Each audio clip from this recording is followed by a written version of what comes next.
Derrama a tua graça sobre ele, Pai, a unção do teu Espírito, Pai. Traz cura à vida dele, em nome de Jesus e para o louvor da tua glória, em nome de Jesus. Amém, meus amados. Amém. Vamos começar aí nossa aula. Dani está aí para estar me ajudando, não deixando eu dormir, né, Dani? Que é Dani, antes é a Alexa, hoje é Dani. Dani, você abre esse áudio. Cadê Léo, Dani? Eu tô sentindo falta. O Léo já Ué, fez essa desculpa, disciplina. eu esqueci, eu respondi, não vi que o áudio estava fechado. Leozinho tá ali, tá aqui em casa hoje, graças a Deus, já chegou de viagem.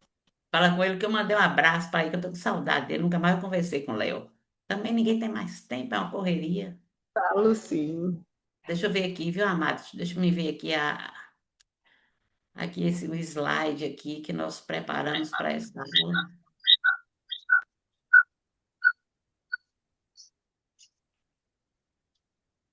Tua presença é real, Jesus, em nossa vida.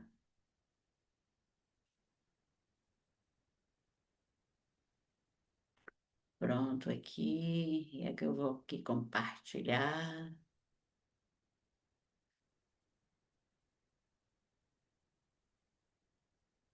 Configurações de compartilhamento.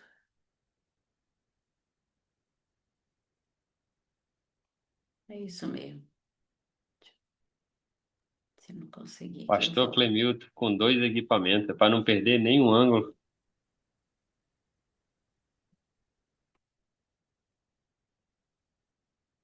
Vamos que vamos.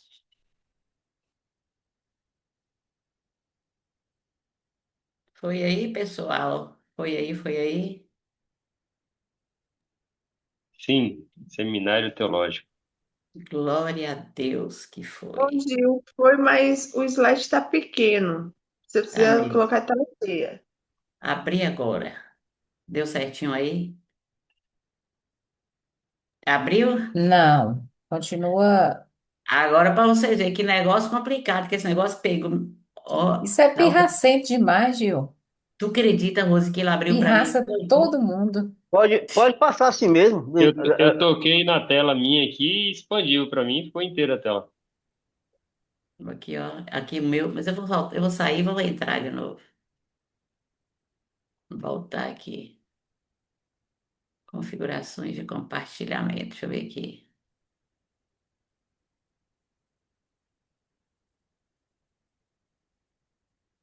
Interromper compartilhamento. Ele gosta de mexer a paciência. Esse slide sempre eu. O, o pastor Anderson, mesmo ele só conseguia compartilhar quando ele compartilhava a tela dele primeiro, aí depois ele abria, aí quando ele abria, aí ficava. Se ele abrisse antes, não compartilhava. Pois é. Aqui tá aqui, ó. Quantos participantes? Aí, peraí, que agora eu vou conseguir aqui. Deixa eu ver. Pronto. Falar nisso, eu tô com saudade dele. Nunca mais falei com ele. Ele agora é senhor Anderson. Antes era graça, viu? Eu falo com ele que ele agora é senhor Anderson. E o senhor Anderson agora tá difícil de você achar. Ele tá fazendo mestrado, fica mais difícil.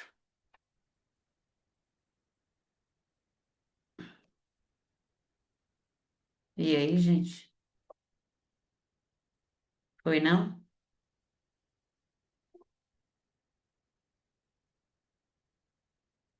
Não abriu de jeito nenhum aí, Pois pessoal? Não, não, tá pequeno, mas tá mesmo dá para assim, tá ver. pequeno. Agora sim, se você me perguntar alguma coisa, talvez eu tenha dificuldade, porque eu estou assistindo pelo celular, então a letra fica bem pequenininha. Fica mesmo, eu sei que fica. Deixa eu ver aqui. Rapaz, configurações, entrar em tela cheia. Deixa eu ver um negócio aqui, senão a gente volta. Eu não vou atender nada aqui. O pessoal só tá me chamando aqui, porque senão a gente não dá.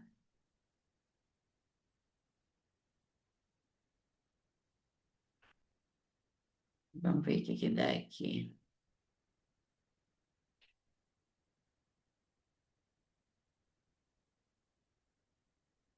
Não acredito num trem desse. Foi ou não foi? Agora foi. Pra mim foi. Agora tá beleza. Ai, graças a Deus, é Glória a demais. Conteúdo É uma, programático. como é que fala? É uma implicância disso, né, gente? Ô, pessoal, é o seguinte, nós vamos passar aqui a ementa, mas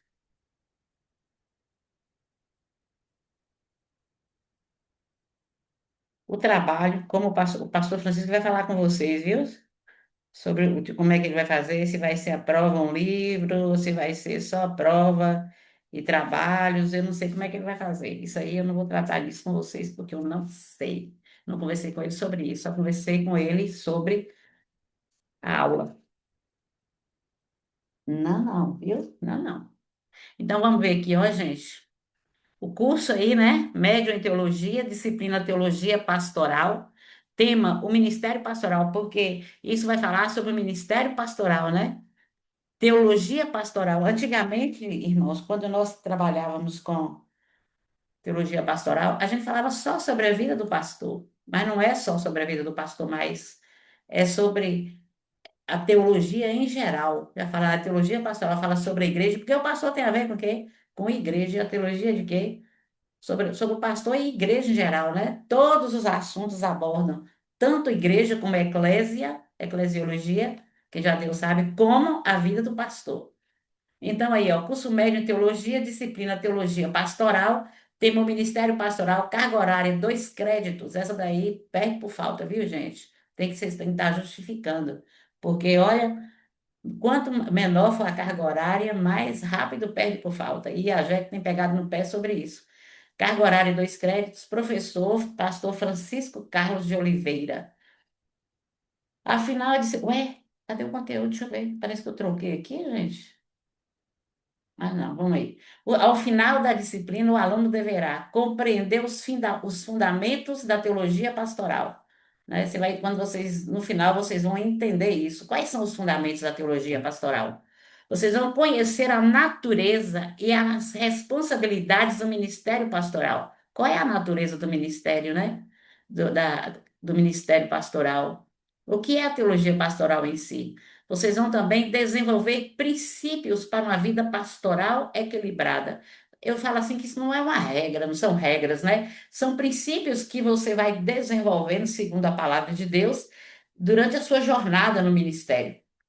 Você vai poder refletir sobre família, sobre finanças, sobre a vida pessoal do pastor. Aprender princípios de planejamento e organização ministerial. Identificar os perigos do ativismo religioso. Gente, esse é, sabe, eu falo assim que esse é o tópico que eu mais gosto. Identificar os perigos do ativismo religioso. Por que isso? Porque nós estamos vivendo em um tempo muito difícil, né? Que o ativismo religioso, o protocolo de religiosidade tem mandado. Tá gravando aí, gente? Dá uma olhadinha para mim, tá gravando, tá? Que o protocolo de Tá religiosidade gravando. tem sido eminente, né?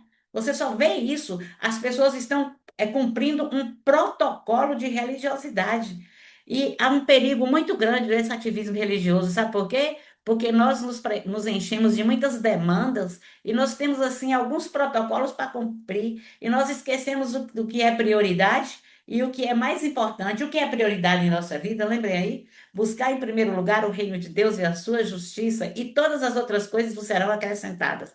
Quando eu falo de protocolo de religiosidade, eu estou falando que é perigoso, sabe por quê? Porque muitas vezes a gente corre o risco de pensar: eu estou colocando a minha Bíblia debaixo do braço, estou indo para a igreja, trabalho no ministério pastoral, estou cumprindo essa e essa demanda, e está tudo bem. E está tudo bem. Muitas vezes nós estamos vivendo uma vida de tenda e esquecemos a nossa vida de altar. E que vida de altar é esse? É de regar a nossa vida no secreto, regar a nossa vida na presença de Deus. Quem fez vida cristã, educação cristã comigo e discipulado no avançado, sabe que eu bato nessa tecla. Não adianta ter uma vida corrida, eu sou cheia de atividades, sabe? Se eu não estou desenvolvendo uma vida com o Senhor. Ontem mesmo eu estava aconselhando uma menina que mora em São Paulo, ela fazia discipulado comigo. Ela falou comigo assim que era hora dela transicionar de uma igreja para outra. E eu estava falando com ela o seguinte: se Deus te deu o comando no secreto com Ele, então isso significa que está na hora de você obedecer esse comando do céu. Esse comando para a nossa vida e a sensibilidade de ouvir e entender esse comando não vem de um protocolo de religiosidade. Não vem, é muito perigoso o ativismo religioso, porque ele cobre isso, ele ofusca isso, essa vida na presença, essa vida, essa sensibilidade de você andar com Cristo. É por isso que eu defendo muito as pessoas que têm vida no secreto, sabe? Vida com Deus, vida no altar, busca da presença de Deus. Porque nós, cada dia que nós buscamos mais a presença de Deus, mas nós nos tornamos sensíveis à sua voz. Mais unção é liberada sobre a nossa vida. Eu gosto muito daquele versículo que diz assim: porque chegará o dia que você chegará para o Senhor e falar: Ah, Senhor, em teu nome eu dirigi super bem, em teu nome eu preguei maravilhosamente bem, em teu nome eu dirigi, em teu nome eu fiz. O Senhor falar: Opa, eu não vos conheço, eu não vos conheço, afastai-vos de mim. Eu não vos conheço. Por que isso? Você não teve intimidade comigo. Eu não sei se você é meu filho, você é meu filho. Você não teve esse relacionamento comigo. Você usou tudo aquilo que eu te dei, todos os dons, mas você não desenvolveu esse relacionamento entre pai e filho. Eu costumo dizer uma coisa que sempre o Senhor traz ao meu coração. O que eu estou vivendo, regando aqui com o Senhor hoje, eu estou regando para viver lá no céu com Ele, sabe? Lá vai ser apenas a continuidade do que eu estou fazendo aqui, plantando aqui. É por isso que nós corremos um risco muito grande nesse ativismo religioso. Eu costumo dizer, volto a bater nessa mesma tecla. Satanás, ele não está preocupado em te fazer cair. Satanás está, porque ele sabe que você sabe quais são as áreas de ruptura, quais são as suas áreas de fragilidade. Satanás, ele está ocupado, ele, não, ele está ocupado em te encher de demandas, de atividades. Sabe por quê? Porque quando você está cheio de atividades, você não tem esse tempo de se aproximar de Deus, você não tem esse tempo de ter um momento de qualidade com o Senhor. Uma coisa que eu acho muito lindo que o pastor Edilson, lá de Vitória da Conquista, ele fala bem assim. Ele diz assim que 20 minutos, 30, 40 minutos que você passa na presença de Deus ali de qualidade, muitas vezes vale por um ano inteiro que você passa cumprindo protocolo de religiosidade. E isso faz muito sentido. Isso faz muito sentido. É por isso que essa disciplina ela é ótima para identificar os perigos do ativismo religioso, que isso aí tem sido um perigo na vida cristã e na vida do pastor principalmente, né? O quarto do pastor precisa ser um altar. Eu tenho até uma citação de Spurgeon, está até no meu caderno, lá no seminário, eu coloquei um caderno de anotações, eu leio isso constantemente, sabe? Que a nossa vida, nosso quarto, a nossa vida precisa ser um altar. O gabinete do pastor precisa ser um altar. Que ele busca a presença de Deus, que ele se abastece para depois ele ministrar. Aquilo que você rega no seu altar particular com o Senhor, é aquilo que é manifesto no altar público da sua vida. É por isso que a gente precisa ter muito cuidado com essas questões. A gente precisa compreender o papel do pastor no discipulado da igreja. E isso tem sido, olha, negligenciado de uma forma terrível no meio da igreja. Sabe, eu costumo dizer, e é uma coisa que a gente tem lido nos livros de Josué Campanhã, de Carlito Paes, que são de Eber Huber, que são pessoas especialistas em discipulado, aquele discipulado de contemplação, que é aquele Douglas Gonçalves de Jesus Cop. Eu gosto muito, que eu tenho muitos livros, porque eu sou amo discipulado. Eu falo que a mola propulsora do meu coração é discipulado, sou professora de discipulado no curso avançado, porque o discipulado é a porta dos fundos da igreja. Se você não discipula, se o pastor não tem visão de discipulado, ele não tem visão de crescimento qualitativo, ele só tem visão de crescimento quantitativo. O que adianta uma igreja inchada se não é uma igreja de qualidade? Uma igreja de qualidade, ela produz frutos, porque os crentes, né, as ovelhas, elas têm vida, porque discipulado é vida, gente. Discipulado gera vida. Então, o pastor ele precisa compreender o papel dele no discipulado da igreja. Ele pode ter um lindo projeto de discipulado para a igreja, mas eles têm que ter, se o coração dele, que é a autoridade depois do Senhor na sua igreja, se ele é o anjo da igreja, se o coração dele não pulsar por discipulado, ele pode pedir a Deus: olha, Deus, muda a minha visão, porque eu preciso, sabe, eu preciso ter essa visão de discipulado. Eu preciso aguçar a minha visão sobre discipulado. Porque não adianta, sem discipulado ninguém cresce. A igreja não cresce, a igreja incha. Vamos ver aqui, introdução. Isso aqui é o conteúdo programático da disciplina, viu? Vai ter uma introdução, eu estou acompanhando aqui. Vocês todos têm a apostila, né? A apostila está aqui, ó, que é o e-book. Eu falo para vocês, vocês procurem imprimir Ó, tá aqui, ó, a apostila do CT Bisba, tá aqui, e a gente precisa, nós vamos seguir essa apostila. Nós vamos falar o conteúdo programático, vem aí, ó, introdução. Depois, nós vamos falar sobre a definição de teologia pastoral. Depois, nós vamos falar sobre o ministério pastoral. Vamos falar sobre a ordenação ao ministério da palavra. Vamos falar de o pastor na preparação para o ministério. Vamos falar sobre a vida pessoal do pastor e o seu ministério. O pastor e a família, a vida financeira do pastor. Eu falo que se eu fosse pastor de igreja, eu não passava nem a porta da tesouraria da igreja. Passava não, porque pensa num negócio complicado. É uma coisa que não combina, eu falo que não combina, que não dá certo. Tem que ter um tesoureiro. Eu louvo a Deus que nós temos um aqui que é especial. Pensa num homem que não deixa a gente preocupar com nada, né? Então vamos aí. O pastor, sua vida pessoal, o pastor e sua função, planejamento regular do pastor na igreja, o pastor e as dificuldades do ativismo religioso. Como tratar esse ativismo religioso? O pastor Francisco bate nessa tecla muito. O pastor e o discipulado na igreja. Como ele deve se posicionar com o discipulado na igreja? Como ele deve agir? Agora nós vamos entrar aqui. Oh, menina, mas isso aqui ficou ruim. Eu botei muito embaixo. Isso aqui tinha que ser abaixo. Botei acima, aliás. Aqui nós temos aqui, ó, irmãos, aqui a parte 2. Qual é a parte 2? Eu queria conversar sobre isso com vocês. Vocês têm, aqui está a apostila, aqui, ó. A introdução, eu não coloquei no slide, aqui, ó, a introdução. A introdução está aqui na página 4 do e-book que o seminário forneceu para vocês aí, ó. Está na página 4 a introdução. Está aqui, ó. Ela eu não coloquei, tá vendo aqui? Está na página 4, ó. Na página 4, isso aqui é a introdução. Eu comecei a falar a partir, coloquei no slide, a partir da página 5. O pastor até diminuiu isso aqui, o pastor Paulo, que lá na minha apostila está mais, está maior, aliás. Mas vamos aqui nessa pequena introdução aí. Tá aqui, ó. Eu Essa estou olhando apostila o oferece. e-book digital aqui e eu acredito que é porque tinha espaço por uma folha A4, aí ficou em páginas diferentes em relação ao Aham. o impresso. Eu acho que foi isso mesmo. E eu gosto de imprimir ele todinho, que eu tenho o de vida cristã, é bem grosso, eu gosto de. Ele tem aqui, ó, essa introdução aqui. Aqui, ó, vamos ler aqui, tá aqui, né, que ele resumiu muito. Essa apostila oferece uma introdução sobre a teologia pastoral, mostra temas importantes desse ramo da teologia e o ajudará a descobrir técnicas para o exercício do ministério pastoral no qual foste vocacionado por Deus.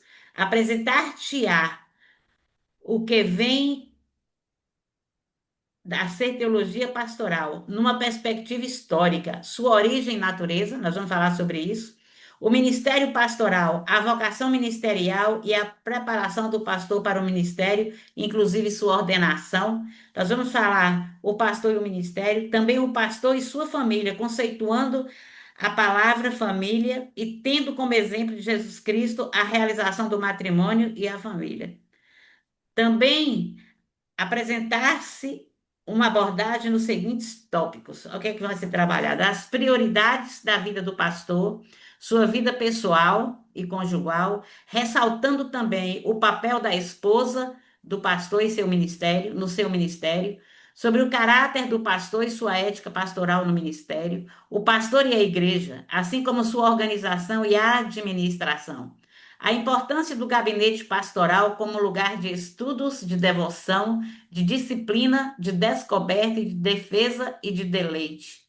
Pastor e sua clínica pastoral é outro tópico, mostrando a pessoa do pastor como conselheiro e suas audiências pastorais.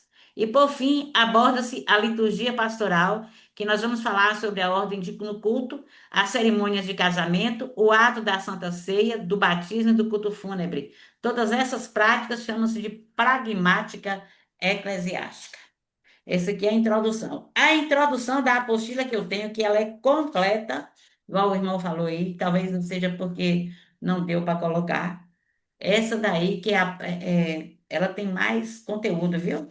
Eu vou colocar ela aí no grupo depois. Ela é enorme, mas ela é excelente para vocês estudarem para a prova. Ela é ótima para vocês responderem as.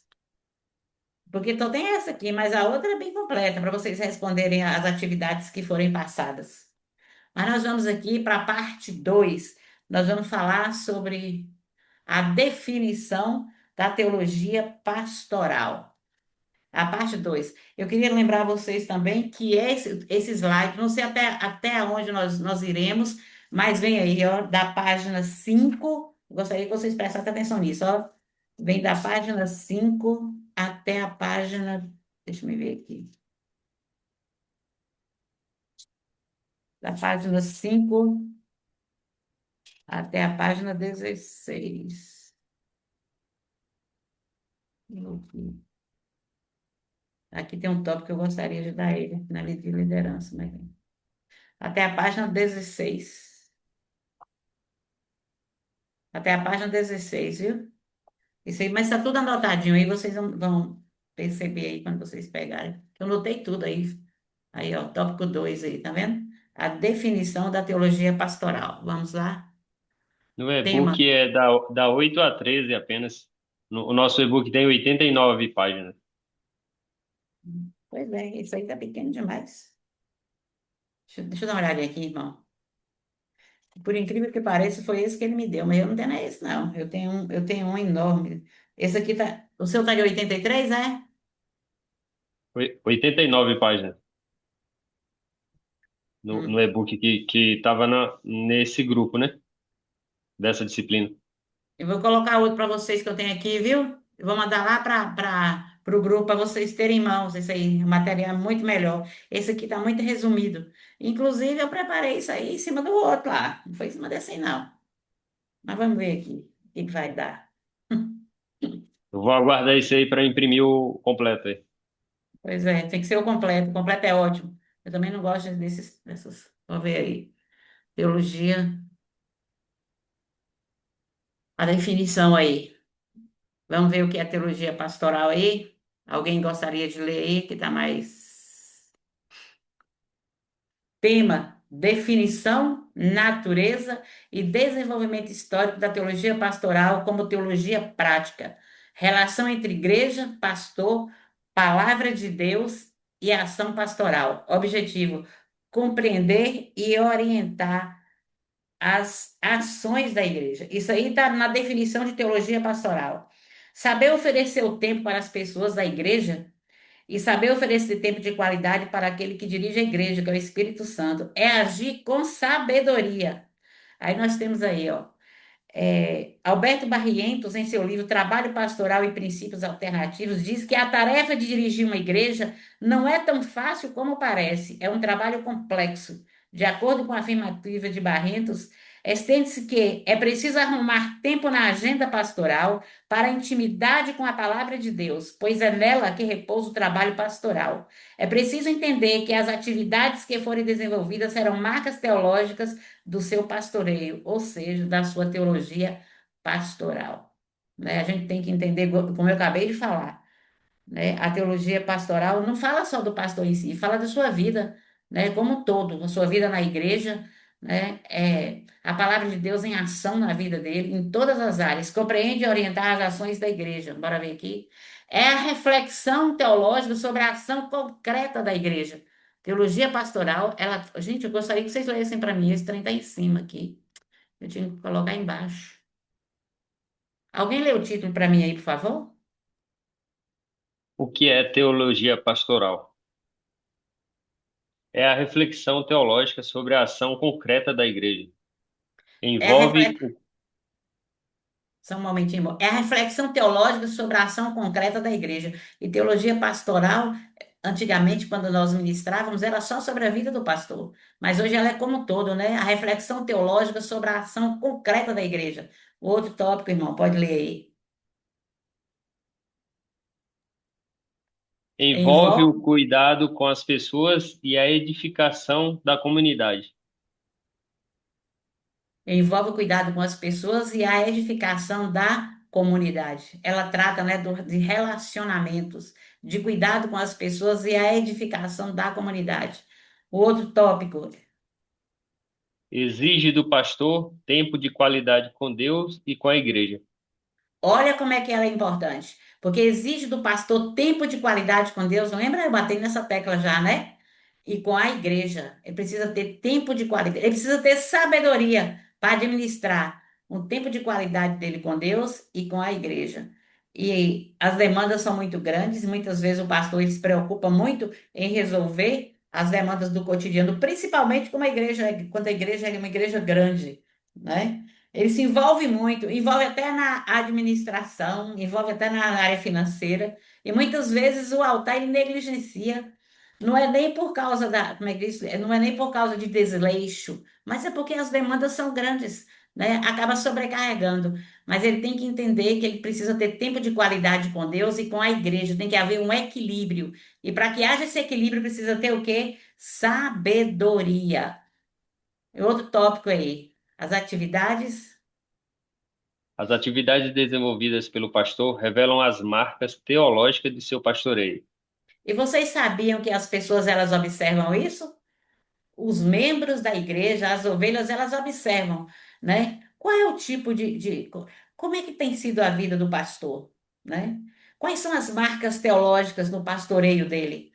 Eu costumo dizer que as igrejas históricas, igual a nossa,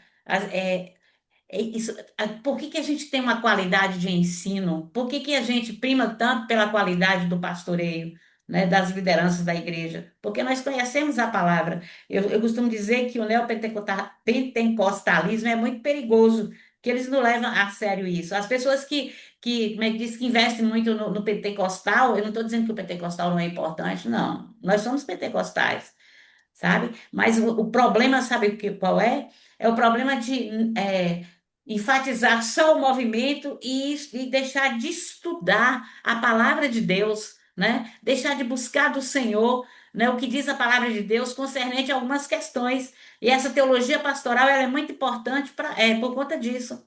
As atividades desenvolvidas pelo pastor revelam as marcas teológicas do seu pastoreio. Quando você vê um pastor com determinadas atitudes que não condiz com a palavra de Deus, o que que vem à sua mente primeiro? O que que você pensa?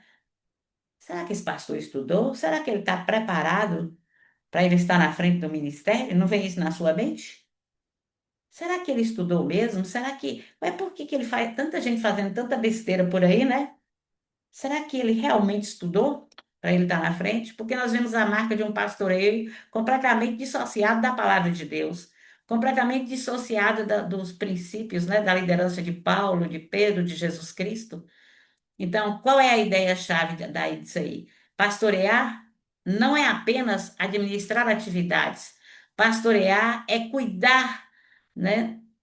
Mas cuidar de pessoas sob a direção de Deus. O pastor ele precisa ter isso na mente, que pastorear não é apenas administrar atividades, mas é cuidar de pessoas sob a direção de Deus, né? Eu tenho que cuidar das pessoas sob a direção de Deus. Então, para que eu cuide dessas pessoas com qualidade, para que eu cuide da igreja com qualidade, eu preciso ter essas marcas, desenvolver na minha vida as marcas teológicas do pastoreio, segundo a palavra de Deus. É por isso a necessidade de estudar. As pessoas hoje não estão preocupadas em estudar mais.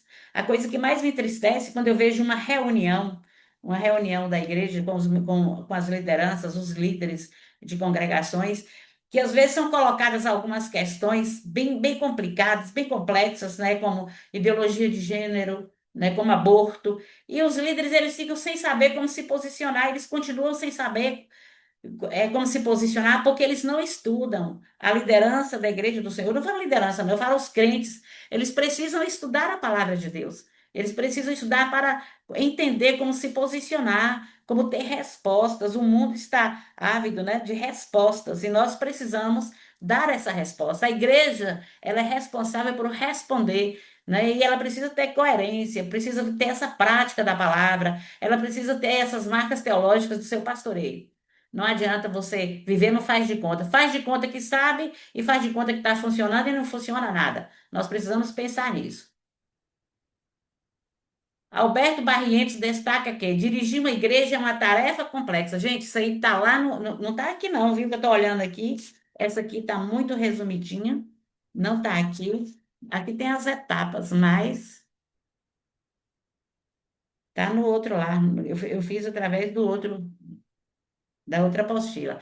Alberto Barrientos destaca que dirigir uma igreja é uma tarefa complexa. O pastor precisa organizar sua agenda. Isso é de suma importância. Não é só o pastor que eu digo isso, não, viu? Eu falo que os cristãos, eles precisam ter essa agenda organizada. Quem trabalha, olha. Porque o pastor, ele é pai de família, né? Ele precisa ter uma agenda bem equilibrada, ele precisa ter uma agenda bem organizada. O cristão, ele precisa ter uma agenda organizada para que ele tenha uma vida de qualidade. Porque se ele tiver uma agenda bagunçada, ele não sabe para onde ele vai, ele não sabe o horário de nada, ele não sabe o que é prioridade, ele não sabe quem atender primeiro e vira uma verdadeira bagunça, uma confusão. É por isso que o pastor, ele precisa organizar sua agenda. É fundamental reservar tempo para oração, para estudo da palavra, para intimidade com Deus, para o cuidado das pessoas e liderança e orientação da igreja. Isso são pontos que eu sou apaixonada. Sabe por quê? Porque nós entendemos que sem oração ninguém faz nada, ninguém faz ministério com a força do braço. Isso não funciona. Eu posso ter uma excelente bagagem teológica, eu posso ter um bom depósito, eu posso ter uma excelente oratória, eu posso ter diplomacia e traquejo em tudo, mas se eu não tiver uma vida de oração, de dependência de Deus, nada funciona. Eu vou estar batendo igual uma lata vazia. Não funciona. A oração diz que é a respiração da alma, não é? A oração é a sua liga, é na oração que você recebe estratégias. É na oração que você se alimenta. É a oração que abre portas. É a oração que te faz sensível à voz do Espírito. É a oração que faz com que você compreenda cada comando do céu para a sua vida. Se você for para a palavra de Deus, lembra aí das respostas através da oração. Lembra aí quantas vezes. Eu gosto muito, né, eu gosto muito da oração de Daniel. Daniel se colocava de joelho para buscar o Senhor 3 vezes ao dia, né? Quando ele buscava Deus, nós precisamos entender, não só pastores, nós cristãos, como liderança, como servos e servas de Deus, nós estamos vivendo em um tempo muito difícil. Num tempo muito difícil. Eu estava olhando hoje, tá tendo agora, vai ter agora, agora nas eleições, né? Bem no dia das eleições, um desfile para os Exus, um desfile para o diabo. Agora eu pergunto para vocês, se os crentes não entenderem que eles estão envolvidos numa batalha espiritual, o negócio vai ficar cada dia pior. Nós estamos vivendo tempos difíceis e nós precisamos entender que é guerra, e a guerra é contra a igreja. Eu vi aquela Léo Áquila, aquela mulher, aquele homem lá, que travesti endemoniado, falando que a luta agora, a guerra é contra a bancada da Bíblia, é contra os cristãos, é contra a Bíblia, contra a palavra de Deus, contra a bancada da Bíblia. Então, o que isso fala ao seu coração? O que isso desperta no seu coração? Você precisa ter uma vida de qualidade, buscar a presença de Deus através da oração. É a oração que vai te dar discernimento, é a oração que vai te dar a visão espiritual para você conseguir discernir e entender esse tempo que se chama hoje. E é que te vai dar estratégias e visão para você poder se posicionar nesse tempo. Para você se posicionar nesse tempo. Porque é um tempo difícil. E o cristão, o pastor, ele precisa disso. Ele precisa ter uma vida de oração. Sabe, o gabinete dele, é o quarto dele, sabe? O escritório dele, a biblioteca dele tem que ser um altar. Tem que ser um altar. Ele precisa estar de joelhos, ele precisa estar clamando. Não adianta, você pode ter a bagagem que você tiver, você pode ter o poder da oratória. Isso não vai funcionar nos últimos dias. Isso não vai funcionar. O que vai funcionar é o quanto você é dependente de Deus. É a busca do Senhor. A oração é uma ligação direta com o trono, gente. Não tem como. É na oração que você ouve, vê se você vê anjo descer e anjo subir, né? Você vai entender a guerra que está sendo travada ao seu redor e como você se posicionar no meio dessa guerra. O estudo da palavra, o estudo aguçado, aí vem ao meu coração, o Senhor vai trazendo. Nós precisamos ser como os irmãos bereanos, que eles examinavam as escrituras. Eles liam. O que eu vejo de liderança aí subindo de púlpito da igreja, entregando palavra que não tem nada a ver com o momento, a pessoa. Quantas vezes eu vejo pastores e lideranças ler um versículo da palavra de Deus, vai pregar nesse versículo, abre aí o versículo, depois some do versículo e vai pregar um negócio que não tem nada a ver. Eu costumo dizer que a Filadélfia, hoje a nossa igreja, é uma igreja que é muito difícil você dar aula, é muito difícil você pregar, porque lá tem um estudo teológico e os crentes, os irmãos da igreja, eles gostam de estudar a palavra. E se você pregar uma heresia, eles levantam e falam: é heresia isso, está fora de contexto, não tem nada a ver. Pega o texto como pretexto, fora de contexto, para fazer uma doutrina, fazer uma pregação linda, maravilhosa, sendo que não tem nada a ver com aquilo que está escrito lá, gente. Então a gente precisa examinar a palavra de Deus, estudar acuradamente, dedicar, sabe, com esmero mesmo, aquilo que Deus tem colocado na sua vida. A palavra de Deus, ela é o martelo que esmiuça a penha. A palavra de Deus é que ela vai te lapidar. Eu gosto muito daquelas três etapas. É, é, ela é o fogo, né? Ela é o sabão do lavandeiro, é o fogo não, ela é o martelo, é o fogo e é o sabão do lavandeiro. Então a gente precisa passar por esses três níveis, sabe? Para ser tratado, lapidado pelo Senhor. Deus está nos lavando, nos lapidando através da sua palavra. Intimidade com Deus é a chave, ser íntimo de Deus. Eu trabalho muito isso em vida cristã. Quem fez vida cristã sabe que eu bato nessa tecla profundamente. Porque eu não vejo libertação, eu não vejo vida, eu não vejo consistência de vida se não for através da intimidade com Deus. Íntimo. A palavra é clara. Assim como você é íntimo com seu esposo, com sua esposa, você precisa ter essa intimidade com Deus. É essa intimidade que vai gerar você a pessoa que Deus quer que você seja. É essa intimidade que vai fazer de você a liderança que Deus quer que você seja. É essa intimidade que Deus vai depositar no seu coração, é nesses momentos de intimidade que Deus vai colocar o bom depósito na sua vida, no regar, no altar, no altar em secreto, é que Deus vai estar te equipando, te capacitando para quando você subir no altar público, se ser manifesto tudo aquilo que você regou no seu altar particular com Deus. É por isso que nós precisamos entender. O pastor, ele precisa ter uma vida de intimidade com Deus. Pastor, quando ele sobe no púlpito da igreja para pregar, eu já vi crente na igreja falando isso. Quando fulano for pregar lá, eu não vou para lá ouvir a pregação. Sabe por quê? Porque essas nossas Bíblias, elas são ricas desses, como é que eu falo assim, desses suplementos teológicos, né? Desses comentários, ó. Elas são ricas. Eu já vi pastor pegando, agendado para pregar, abrir a Bíblia na frente, pregar. O que está escrito embaixo não tem mais aquela.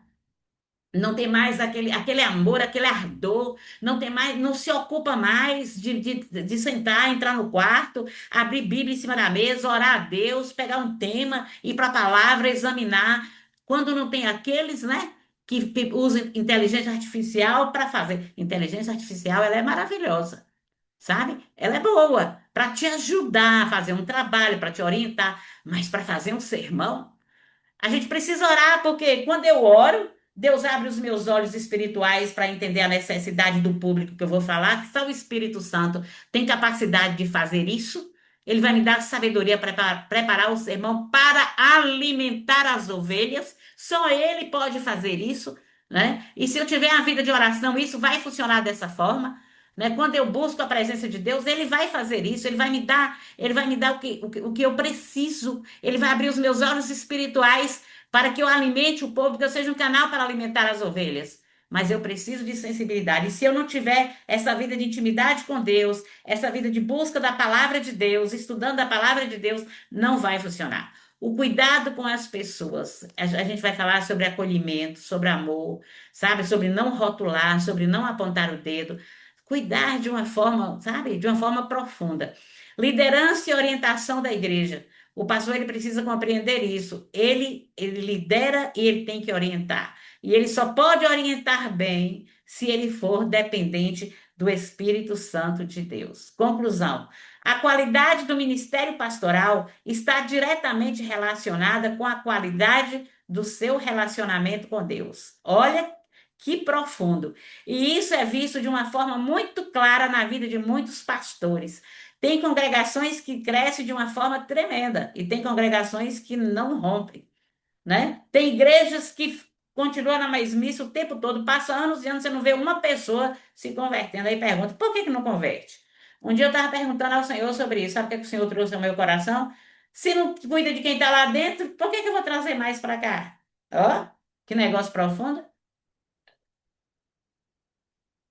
Nós precisamos investir tempo em busca da presença de Deus e qualidade mesmo para cuidar das pessoas, porque senão Deus não envia. Para quê? Se as pessoas não cuidam. A qualidade do ministério pastoral está diretamente relacionada com a qualidade do seu relacionamento com Deus.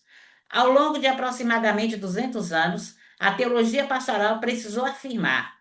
Isso aí está no seu caráter científico, seu caráter especificamente teológico e seu caráter eclesial. Deixa eu ver o que que eu fiz aqui de anotações sobre isso.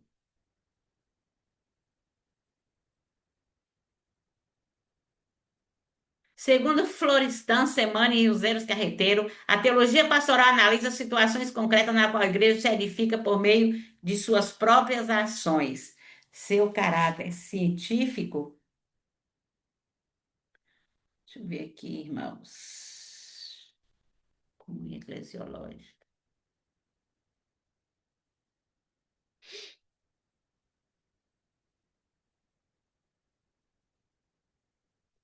Deixa eu ver aqui. Seu caráter científico, seu caráter especificamente teológico, seu caráter eclesial.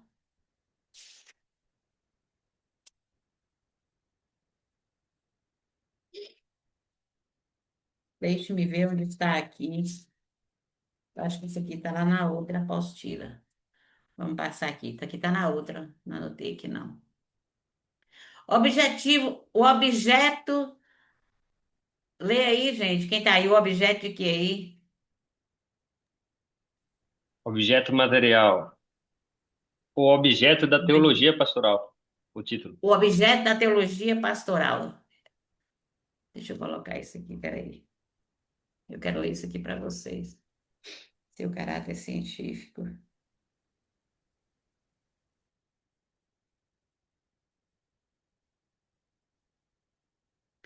Seu caráter especificamente teológico.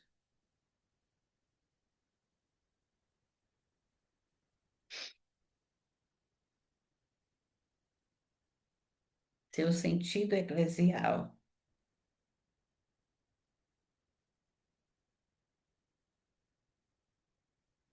Segundo Florestan Semanes e José Carreteiro, a teologia pastoral analisa a situação concreta na qual a igreja se edifica por meio de suas próprias ações. Seu caráter científico. Objeto material. As ações, o objeto da teologia pastoral. Qual é o objeto da teologia pastoral? O objeto material são as ações da igreja. Ela trabalha em cima das ações da igreja. Entre essas ações estão o ministério profético, né? O querigma, proclamação da palavra de Deus, a evangelização, o ensino e a edificação da comunidade. Pelo menos tinha que trabalhar isso, né, gente? Nós estamos aqui aprendendo sobre isso. Qual é o objeto da teologia pastoral? O objeto é o ministério, são as ações da igreja. O que que acontece no seio da igreja? Acontece um ministério profético, acontece o querigma, que é a proclamação da palavra de Deus, a evangelização, o ensino, o cuidado e a edificação da comunidade. Teologia pastoral é igual à reflexão sobre a ação da igreja na realidade. O que que a teologia pastoral trata? Da reflexão sobre a ação da igreja na realidade. Lê esse título aí, gente. Teologia pastoral possui caráter prático e socioteológico, por isso dialoga entre outras áreas do conhecimento.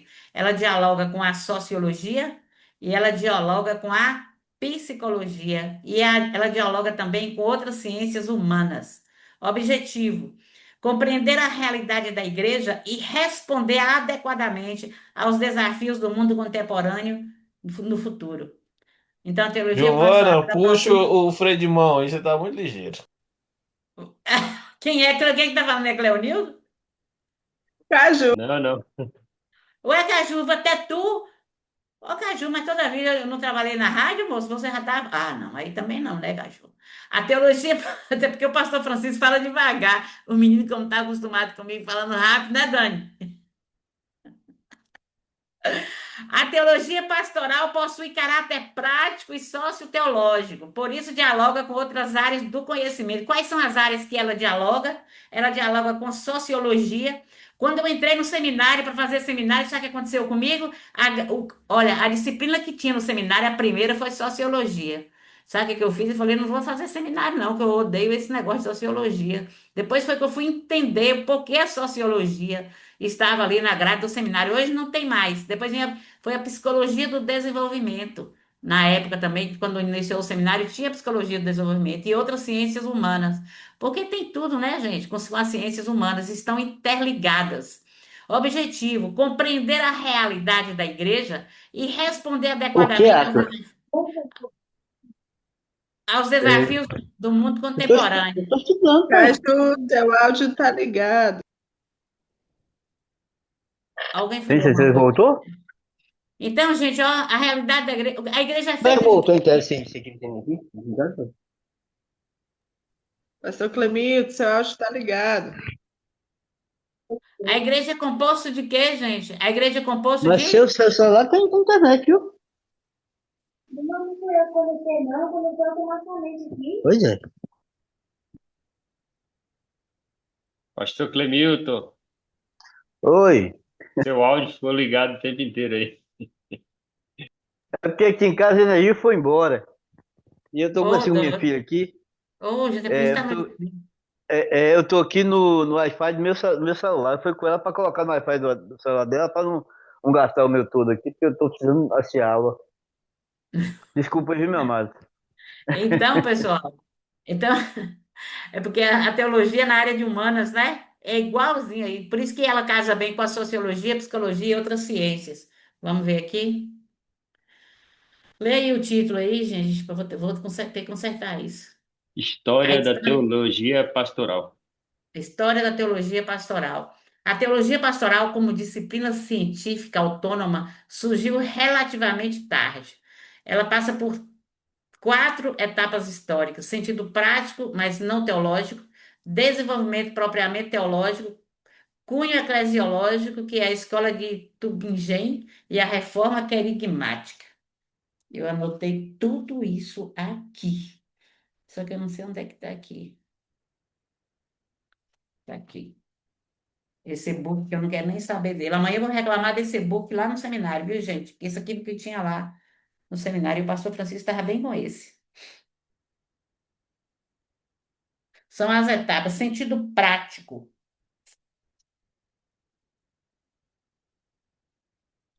mas não teológico. O surgimento da história da teologia pastoral deu-se no ano de 1777, através da imperatriz Maria Teresa, que introduziu a reforma do ensino universitário. Naquela época, a teologia pastoral era entendida como um ensino, ó, para você ver como é que era antigamente, olha, ela era entendida como um ensino de profissão aos pastores naquela época. Em seus primórdios, viam-se associados ao nome de não sei quem aqui, Haus não sei o quê, é um nome alemão, Abade de Brauman e reitor da Escola de Formação Pastoral de Praga. A teologia pastoral também é conhecida como teologia prática. Assim é denominada entre os luteranos, contendo muita ética e poucas referências às sagradas escrituras. É principalmente prática, porque se baseia no costume e na tradição. Porém, a teologia pastoral, ensinada segundo a inspiração desse homem aí, Rastro não sei o quê, não está desprovida de algumas vantagens, pois seu ponto central é o pastor. Essa aqui é a teologia prática. Essa de cunho eclesiológico. Segunda etapa, reforma querigmática. Gente do céu. No século passado, a teologia pastoral torna-se mais precisamente teologia pastoral, ou seja, uma ciência sobre a igreja que vai construindo a si mesma. O representante principal dessa época era Anton Graff. Ele nasceu em 1730 e faleceu em 1820. Archbishop Sigmund, não sei o que aqui. Outro autor conhecido dessa forma era Johann Michael Sailer. que lança o projeto da teoria de sistemática do trabalho de cuidar das almas. Já entrou na parte da teologia, né? O cuidado com vidas. A partir da revelação positiva e da ação salvífica de Deus. A essa altura, a teologia pastoral não pode mais parecer que um homem simplesmente esteja acima de outro homem. O trabalho da igreja deve ser entendido principalmente como a mediação da salvação através da pessoa de Jesus Cristo. Assim, o pastor não é mais simples promotor de uma vida humanamente serena, mas o colaborador ativo de Deus na salvação dos homens, ou seja, o sacerdote com uma vocação específica. A terceira etapa, cunho eclesiológico. Esse cunho eclesiológico é também chamado da escola de Tübingen. É, esse Anton Graff são representantes típicos dessa orientação. De acordo com Drey, o objeto material da teologia pastoral não é o pastor, mas é a igreja, por meio da qual o cristianismo edifica a si mesmo em vista do futuro. Encontram-se ainda algumas expressões de Graff que hoje são válidas: a autodefinição da igreja, a edificação do reino de Deus e as ações eclesiais. Agora eu pergunto para você. Você sabe o que é ações eclesiais? Quem é que sabe aí? A autodefinição da igreja, edificação do reino e ações eclesiais. Por que que ele fala tanto em autodefinição de igreja, gente? Sabe por quê? Porque autodefinição de igreja é a forma como a instituição, a denominação ou a comunidade cristã define a sua própria identidade, propósito, autoridade no mundo. Essa é a autodefinição. Qual é a nossa definição como igreja? Como denominação, qual é a nossa definição? Quem é que sabe? Compreender a autodefinição de uma igreja, ela é fundamental, em termos mais simples. É a resposta à própria pergunta. Você vai dizer assim, ó, quem somos nós para Deus e para a sociedade? Quem somos nós como igreja? Gente, como denominação, quem É, somos nós? Você sabe quem somos nós como denominação, é como igreja? evangelizadores? Qual é, sim, mas qual é a nossa identidade hoje? Por que que nós tivemos a conferência, a atualização teológica? Qual foi o objetivo da atualização teológica? Quem sabe? É, Dani tava lá, Dani pode responder aí, ó. É o quê? Dani tava lá, Dani responde aí. acho que é lidar Dani com está fazendo um o mundo resumo da aula. contemporâneo, né? Fala sobre a teologia contemporânea, Foi. como lidar com essa modernidade, vamos dizer assim. E é a primeira que teve, quem é que sabe? Vocês estavam aqui, estava? Essa última, essa atualização serviu para nos preparar, é para conhecimento, nos preparar para que a gente possa responder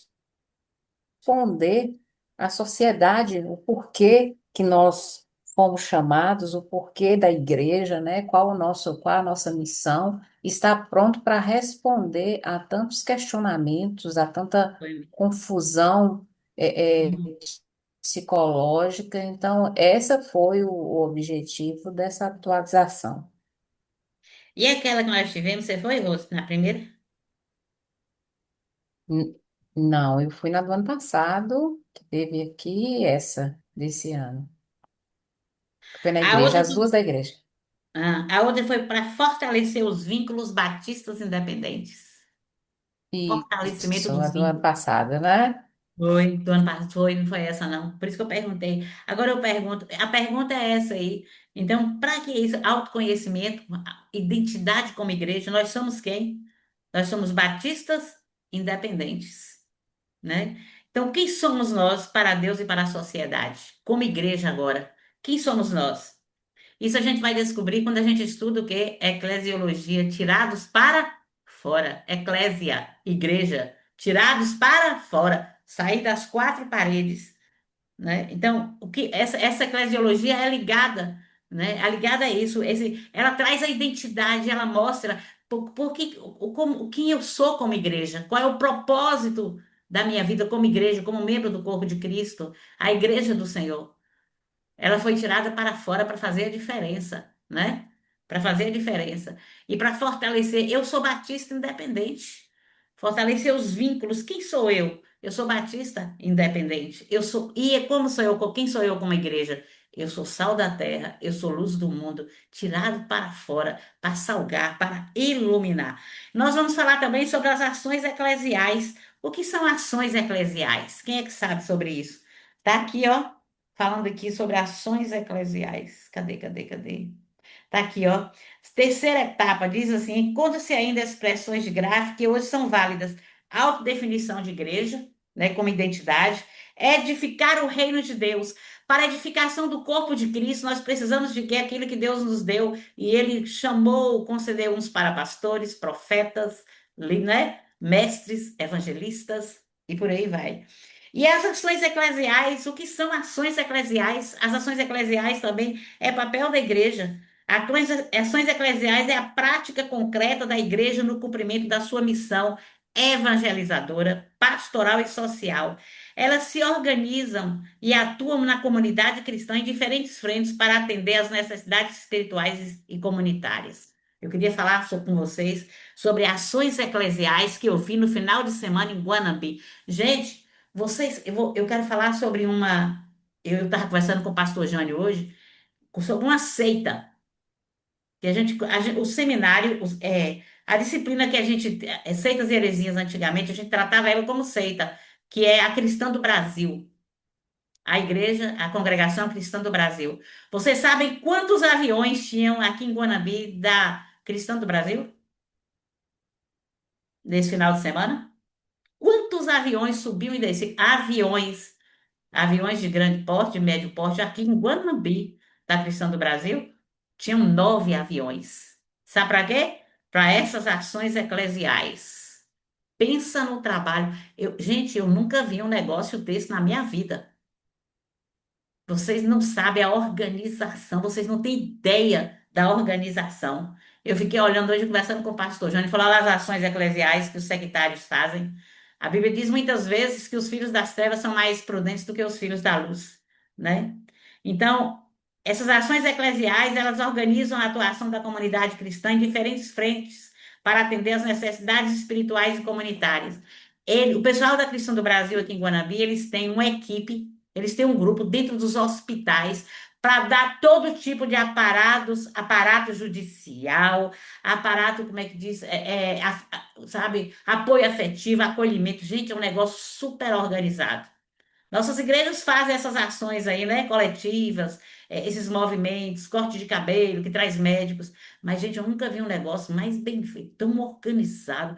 Eles deram um show nessa cidade, esse pessoal da Cristã do Brasil. Fechou uma avenida, a polícia teve que liberar lá, sabe? Os carros, ônibus, gente, tinha mais de 30 ônibus, aqueles ônibus enormes, sabe? Eles trabalhando nessas ações sociais aqui na cidade. Quando foi domingo, teve um belo batismo lá e eles puxaram o povo tudo para ser batizado lá. Diz que batizou muita gente aqui da cidade, lá na Cristã do Brasil.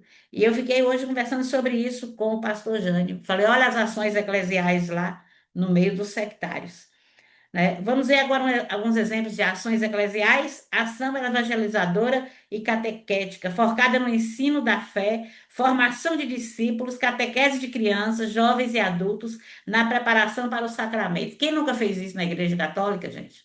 Por isso que eu gosto de Anderson, que ele tem um leque aberto para ensinar sobre isso. Eu fiz primeira comunhão, eu fiz crisma, eu fiz tudo isso. Isso aí tudo dentro da Igreja Católica, gente. Ações eclesiais da igreja na terra, né? Não estou falando, nós não estamos tratando de igreja evangélica, estamos tratando de igreja. Estamos estudando sobre uma teologia, né? A ação litúrgica celebrativa também é uma ação eclesial. São organizações de cultos, missas, celebrações de sacramentos, momentos de oração comunitário, ação social criativa, expressão e serviço aos mais vulneráveis por meio de obras de misericórdia e assistência social. Combate à fome e promoção da dignidade humana. Isso aí são as ações eclesiais. Ações missionárias e comunitárias. Presença em diálogo da igreja na sociedade, promovendo a solidariedade e integração dos membros do corpo comunitário. Então, é uma coisa que a gente tem que parar para pensar sobre essas questões. A quarta etapa nós chamamos de reforma querigmática. E o que é a reforma querigmática? É o período marcado pela obra de John Batiste, que diz o seguinte: ele era um padre, teólogo e professor, era um reitor da cadeira de teologia moral da Universidade de Freiburg, primeiro professor de teologia pastoral na escola de Tübingen. Ele assume a ideia de que o reino de Deus como critério é o critério para a pregação religiosa, de modo que a tarefa fundamental da ação pastoral torna-se o anúncio do evangelho. Ele bate, ele foca muito nisso, né? Ele bate nessa tecla, o modo que o reino de Deus como critério para a pregação religiosa. A tarefa fundamental é a ação pastoral, é o anúncio do evangelho. É por isso que fala de querigma, né? A pregação do evangelho. Concepção eclesial também é aprofundada por Anton Graff, que propõe o seguinte: a definição de teologia pastoral. A ciência das atividades divino-humanas realizadas pela igreja por intermédio de pessoas por elas incumbidas de qual tarefa, de preferência pertencentes ao estado eclesiástico para a edificação da igreja. Mediante isso, a teologia pastoral é apresentada como uma ciência teológica que adquire importante lugar para uma boa vivência na igreja, em seu caráter existencial, bem como na sua manutenção. Teologia pastoral, quando você ouve esse termo, você só pensa uma coisa: teologia pastoral. Você vai falar assim, é concernente à vida do pastor, e não é. Né? É em geral, né? Ela adquire um lugar, fala sobre a vivência na igreja, em seu caráter existencial, bem como a sua manutenção. Eu falo muito rápido e correndo, né, Joá? Tem que tirar da tomada um pouquinho, para ver se desacelera. Vamos ver aqui. História da teologia pastoral. Marca inicial, 1777, eu já falei sobre isso. Reformas do ensino universitário promovido por Madre Teresa. Maria Teresa, não é Maria Teresa, não, Maria Teresa. Vamos falar sobre outra coisa aqui. Quarta etapa, primeira etapa, sentido prático, eu já falei sobre isso aqui, ou não? Sentido prático, tem nada disso aqui. Que eu já acabei foi falando sobre isso aqui. Sentido prático, final do século XVIII, formação profissional dos pastores, destaque para, já falei sobre esse homem, forte influência dos costumes e da tradição. O pastor era o centro da formação pastoral, hoje não é o pastor. O centro da formação pastoral hoje é o quê? A igreja como um todo. Destaque para Anton Graff, John Michael Sale desenvolveu a teoria do cuidado das almas, falei sobre isso. A ação pastoral passa a ser compreendida a partir da revelação e da salvação da ação salvadora de Deus, falei sobre isso. O pastor é visto como colaborador de Deus na salvação dos seres humanos. O pastor é um canal para levar o evangelho, né? O querigma, para pregar a palavra. Não pode ser dissociada da vida dele isso, a pregação do evangelho. Terceira etapa, eu falei sobre isso aí, não li aqui no coisa, não passei aqui no slide. Terceira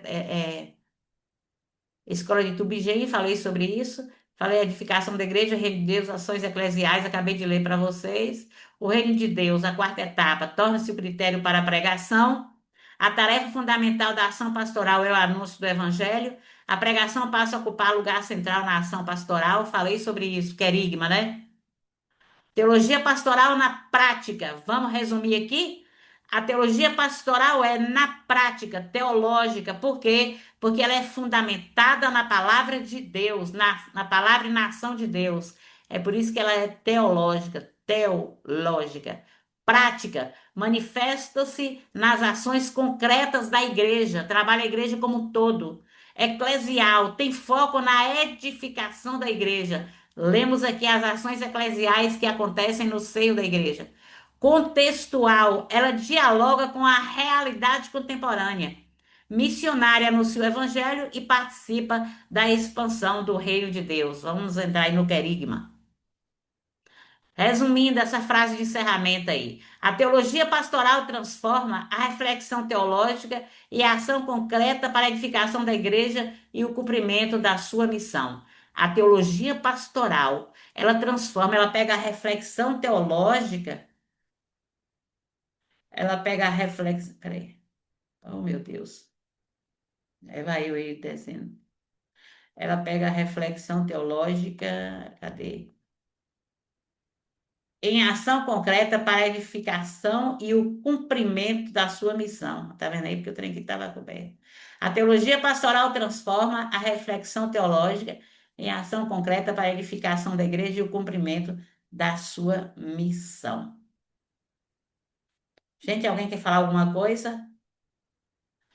Isso aqui quem tinha que dar é o pastor Francisco Carlos de Oliveira, Ministério Pastoral. Olha ele e a pastora aí, bonitos que são. Ministério Pastoral, isso aí já é o tópico 3, está lá na apostila que eu vou mandar para vocês, viu? Que esse book aqui não está com nada, viu, gente? Tá aqui tudo resumido demais. Coisa aí que eu não falei porque não estava aqui, está no outro. Eu devia ter mandado xerox, era o outro. Imprimir. Ministério Pastoral.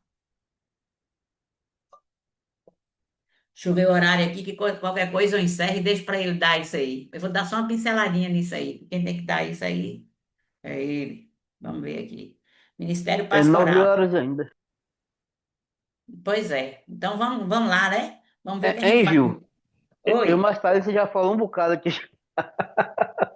Que o quê? Eu e Thalissa já falou um bocado aqui, já com o microfone aqui aberto aqui. É que a energia que embora em casa foi embora. Acabou a energia. Acho que é só na minha rua, que eu tô vendo outros lugares aqui ligado. E aí eu só tenho a internet do meu celular aqui. E tá ligado no meu Hum. celular e no tablet. E o dela tava conectado no meu celular. Eu falei assim, desliga aí, que senão não vai dar tempo para terminar de ouvir a aula toda. Você tá você tá sem energia aí, é, Camilton? Voltou a energia? Tá fechado seu áudio. Pera aí, agora tá bem. A energia voltou agora. Voltou agora a Ah, energia. Ah, tanto que eu nem conectei ainda na internet. Mas a aula aqui, Gil, é o seguinte. A, a, a primeira parte aí, assim como o nosso irmão João falou, foi um pouco acelerada, mas deu pra gente entender. É a questão que o Ministério Pastoral ele não está envolvido somente na vida do pastor. Ele está envolvido em toda a igreja, na comunidade. Né? Eu sempre falo aqui com alguns colegas, algumas pessoas que eu converso. olha, meus irmãos, vou falar uma coisa pra vocês. Aqui eu tenho um problema seríssimo. Eu falo rápido demais. De vez em quando os meninos falam comigo, vou arrumar um emprego pra você numa rádio, porque dá certinho. Eu falo muito rápido mesmo. Ainda bem que nas aulas lá deu pra entender, não deu, Dani, nas aulas nossas lá? Dava pra entender, mas aqui é a vocação ministerial, vamos lá? Viu? Mas pode ir falando, viu, meu Clemilton? Pode ir falando aí, pra poder ir Ô, tirando aí da Gil, tomada, tirando o pé do acelerador. Né, eu acho que o Dani? irmão Clemilton, eu acho que o irmão Clemilton caiu a internet, que ele estava falando e do nada parou. Mas Pois é. hoje eu vou te dar uma sugestão. Como essa parte, que eu sei que está aí no slide, você acha interessante o pastor dar, eu sei que você vai citar. Eu sei que ele vai voltar no mesmo assunto. Aí fica a seu critério, né? Eu vou falar sobre isso aqui porque tá aqui, que eu não posso. A carga horária tem que cumprir. Mas ele vai voltar aqui, ó, porque ele vai falar sobre isso aqui, ó. Ele não gosta da muita história. Ele não gosta dessa história, esses trem, esses apanhados de história do início. Eu falei com ele, eu vou ler tudo lá. Ele pegou e falou, lê lá, porque ele não gosta, não. Tanto que eu resumi o máximo. Eu resumi o máximo, porque tem muita coisa na apostila sobre história da teologia. Entendeu? Só que isso aqui, ó. Isso aqui, se vocês forem responder prova com isso aqui, vocês não respondem, porque isso aqui é muito resumido, isso aqui é um e-book. Isso aqui está muito resumido. Eu gosto da apostila, da outra que é maior. Entendeu? Tem mais conteúdo. Mas vamos falar sobre vocação aqui. O Ministério Pastoral nasce. Gente, eu vou mais devagar aí, viu? Vocês vão falando aí, vão reclamando que eu paro. É A porque vocação. reativou aqui, Deixa eu hein, aproveitar Gil? que o Oi. pastor Clemilton está aí, e já que tem Reati... uma pergunta minha, qual é a maior dificuldade, pastor Clemilton, para o ministério pastoral? A maior dificuldade para o Ministério Pastoral hoje, na atualidade, a maior dificuldade para o Ministério Pastoral hoje, na atualidade, é pastorear os crentes. É o quê? Essa é a verdade. Pastorear os crentes de hoje, os crentes atualmente. Ah, A maior dificuldade do pastor hoje é pastorear os crentes. Não é ganhar almas. Almas é Ah, fácil de ganhar. pastorear os crentes, pastorear os crentes. Isso. É, almas é fácil de ganhar. Difícil é disciplinar, é discipular, é orientar, é encaminhar, é preparar e enviar. Essa é as partes mais difíceis do pastor. Muitas vezes o pessoal, quando a gente vai fazer o acolhimento lá do pessoal do discipulado, sabe o que, o pessoal da igreja fala? Que é melhor discipular quem está chegando do que quem discipular crente dentro da igreja, que é difícil demais. Mexer com crente dentro da igreja é muito Exatamente. difícil. É, Exatamente. às vezes as pessoas já vêm com uma bagagem de conhecimento, idealiza algo, não estão A dispostos a mudar. reaprender e requalificar o conceito. E hoje nós temos ainda um leque muito grande, porque quanto mais se busca conhecimento, as pessoas mais se têm, e elas, algumas de uma certa forma, não compreendem um líder como um líder designado por Deus e começa a se titular com suas próprias falácias, criando e idealizando outros novos que chegam com uma raiz não bem firmada, mas que crescem de forma incoerente. É, é por isso que eu falo que tem que ter vida no altar, para saber qual é a sua.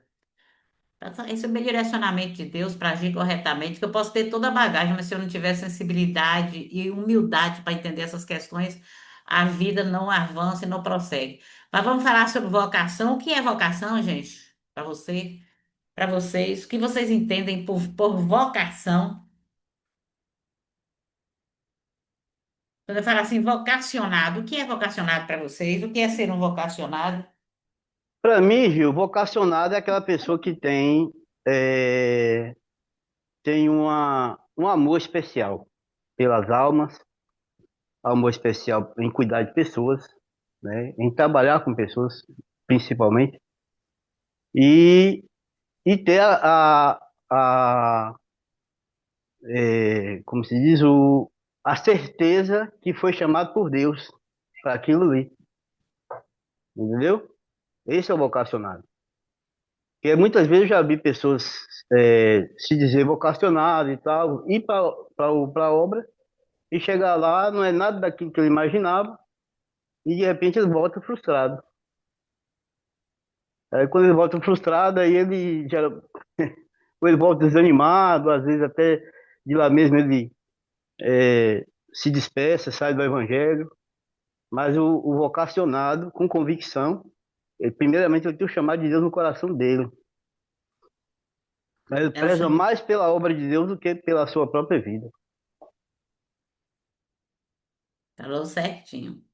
Ó, vocacionado, igual o irmão Clamildo falou aí, foi chamada por Deus para cumprir um propósito específico de vida e serviço, colocando seus dons, habilidades e profissão ao serviço do reino. Esse é um vocacionado. Mas o que é uma vocação ministerial? Quais são os pilares da vocação? É a origem do chamado. A vocação não nasce do mero interesse pessoal, não é interesse pessoal ou profissional, mas de uma resposta consciente ao chamado divino.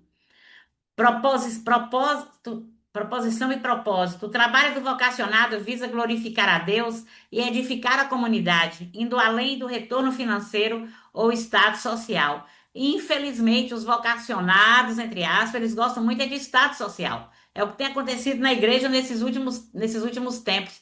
Vocês concordam comigo nessa questão? Ou não? Ou discordam?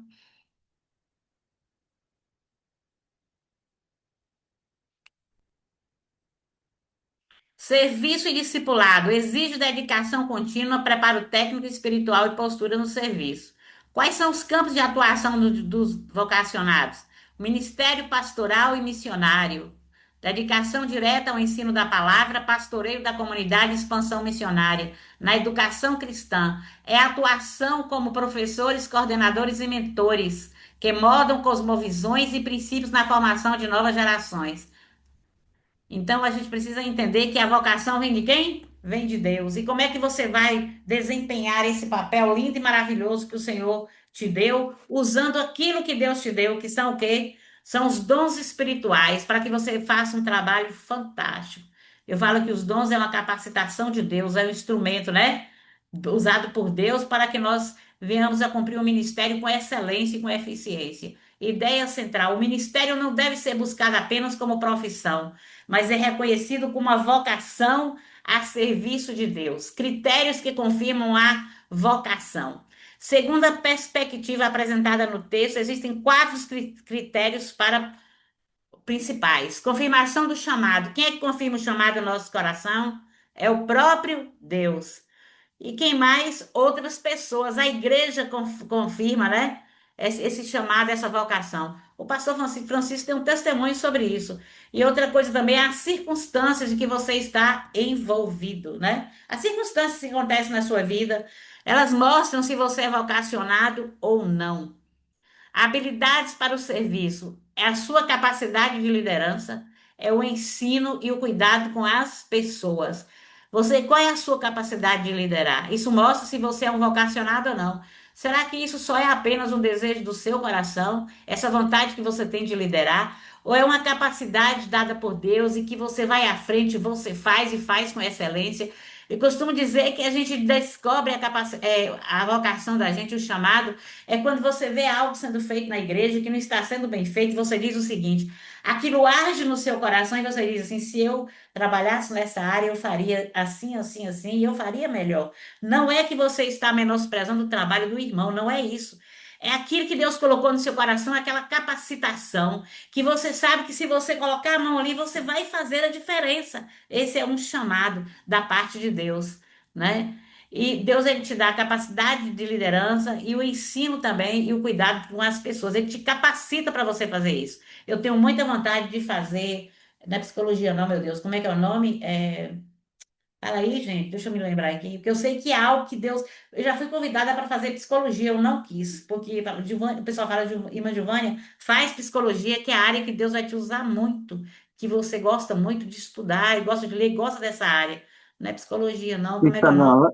Psicanálise? Psicanálise. Olha, tanta gente fala para mim, faça psicanálise, porque é a área que você vai se dar super bem, porque Deus vai te capacitar para trabalhar nessa área, porque eu amo trabalhar com gente, eu amo, sabe, ajudar, eu amo cuidar de verdade. E Deus me deu um dom de pegar a palavra do Senhor, eu não sabia nem o que era isso. Eu comecei a fazer aconselhamento na igreja aqui em Guanambi, a atender aconselhamento aqui na igreja.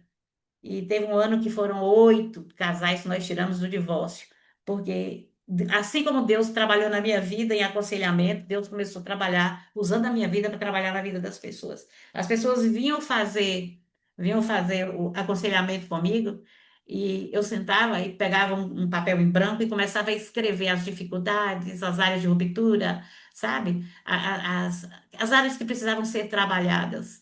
E eu pegava a palavra de Deus com todas as respostas e falava: a palavra de Deus diz isso sobre isso, isso, e ia anotando na frente. Eu perguntava para a pessoa: você está disposto a ouvir e obedecer a tudo aquilo que você foi orientada a fazer aqui hoje? E eu te desafio: se você obedecesse daqui a 30 dias, sua vida não mudou radicalmente. E Deus fez isso, ó. Agiu de uma forma tremenda. Foi algo assim impactante na vida de muita gente. E a partir daí, eu fui descobrindo outras coisas, da mesma forma que Deus trabalhava na minha vida, porque eu tive a ajuda de poucas pessoas, sabe? Passei por um processo de libertação muito profunda.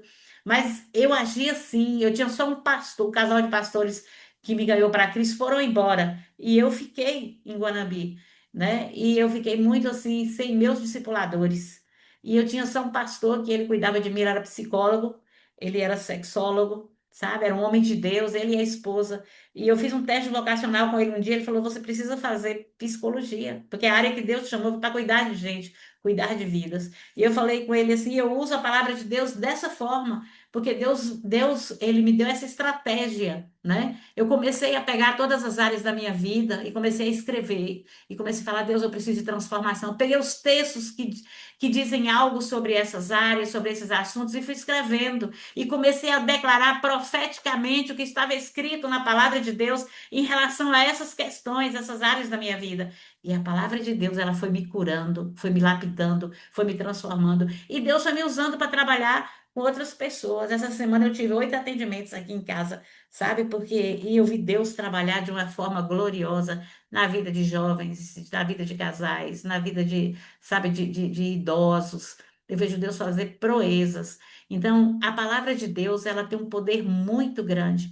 E quando a gente sabe que você tem a habilidade vinda do céu para fazer isso, e você faz com amor, com dedicação, e você foi muito ferido na área, sabe, em determinadas áreas, e você viu o trabalhar de Deus, sua mente se abre. E eu sou apaixonada por psicanálise. Eu não fiz ainda porque eu não tenho tempo de parar para estudar, mas eu vou fazer.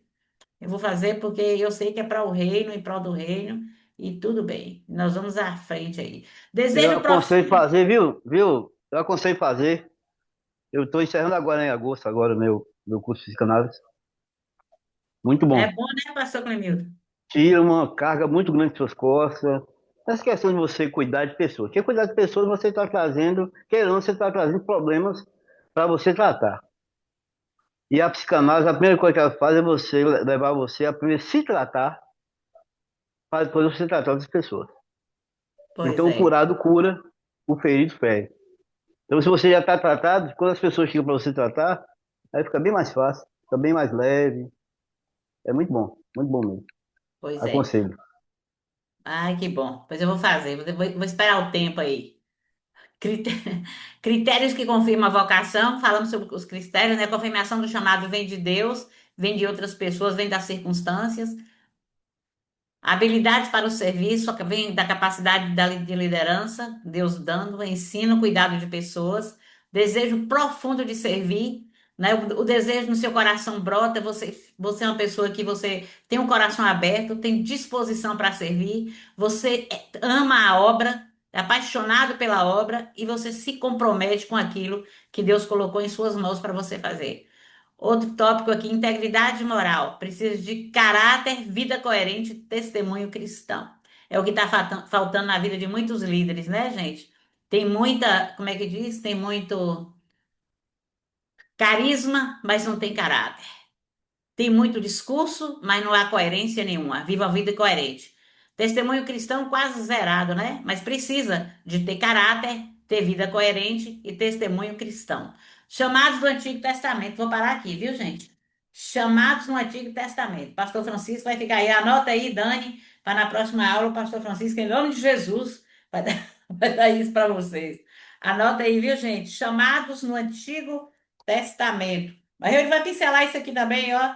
Porque ele tem testemunho disso aqui, ó. Eu vou falar com ele para dar aqui. Falando, deu uma pinceladinha, mas o senhor vai falar sobre isso aqui. Agora, aqui, ó, no tópico 3, botar ele e a pastora Lisa aqui para frente. O ministério pastoral nasce de um chamado de Deus. A vocação ministerial é uma convocação específica para liderar a igreja. O vocacionado precisa reconhecer o chamado e desenvolver uma vida de fé. Precisa ser obediente. Precisa ser íntegro.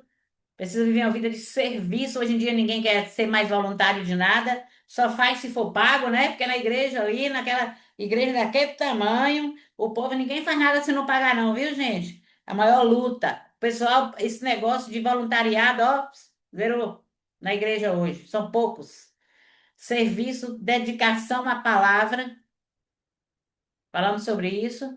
O que é vocação ministerial, inclinação em determinada atividade. Falamos sobre isso aqui, ó.